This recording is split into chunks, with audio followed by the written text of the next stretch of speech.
বাংলাদেশ জাতীয় দলের ক্রিকেটারদের অনুশীলনে নজর কেড়েছে বিশেষ স্পিন বোলিং মেশিন।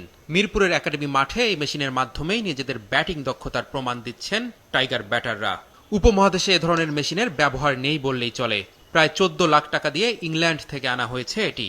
এ ধরনের মেশিনে অনুশীলন করলে কি কি সুবিধা পাবে টাইগার ব্যাটাররা? অফ স্পিন, লেগ স্পিন এবং স্ট্রেইট বলটা করা যায়। সো যদি আপনি অফ স্পিনের ক্ষেত্রে চিন্তা করেন, রাইট হ্যান্ডের বোলারের ক্ষেত্রে যদি এটা অফ স্পিন হয়, তাহলে লেফটি বোলারের ক্ষেত্রে এটা চায়নাম্যান হবে। সব ধরনের স্পিনই খেলা যায়, প্লাস সোজা বল, যেই বলটা আর্মার বলে সেই বলটাও খেলা যায়। 3 ধরনের বল খেলা যায়।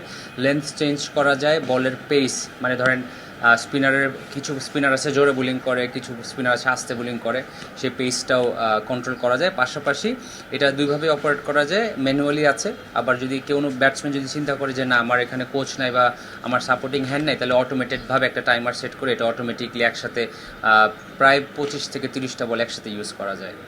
ঘরের মাঠে নিউজিল্যান্ড সিরিজের আগে বাংলাদেশ দলের প্রস্তুতি কেমন হয়েছে?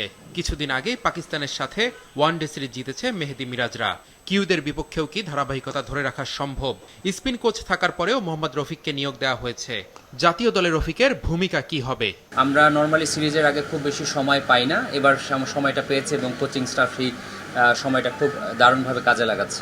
উনি মূলত বাংলাদেশ ক্রিকেট বোর্ডের স্পিন বোলিং কোচ হিসেবে কাজ করবেন। ওনার কোনো পার্টিকুলার দল নাই, এই ব্যাপারটা আসলে একটু সবার একটা ভুল ধারণা আছে। উনি হয়তো জাতীয় দলের শুধুমাত্র জাতীয় দলের জন্যই কাজ করবেন, ব্যাপারটা এরকম না। উনি বাংলাদেশ ক্রিকেট বোর্ডের স্পিন বোলিং কোচ হিসাবে কাজ করবেন। ওনার অ্যাসাইনমেন্টটা হচ্ছে কি অ্যাজ আ মেন্টর উনি বিভিন্ন স্কোয়াডের সাথে কাজ করবেন। ন্যাশনাল টিম হতে পারে, আন্ডার 19 হতে পারে। সেপ্টেম্বরে ভারতের বাংলাদেশ সফরটা ফিউচার ট্যুর প্রোগ্রামে আছে। তবুও ভারতের বিপক্ষে এই সিরিজের জন্য দেশটির ক্রিকেট বোর্ডকে চিঠি দিয়েছে বিসিবি। কারণ কিছুদিন আগে ভারত গিয়ে বিশ্বকাপ খেলেনি বাংলাদেশ। তবে বিসিবি এখনো চিঠির উত্তরের অপেক্ষায়। গত বছর যে সিরিজটা হওয়ার কথা ছিল, এই সিরিজটা এই বছর রিশিডিউল হয়েছে এবং যত সময় যাবে যে কোনো বোর্ডের সাথে কিন্তু আমাদের কমিউনিকেশনগুলো খুব রেগুলারলি হয়।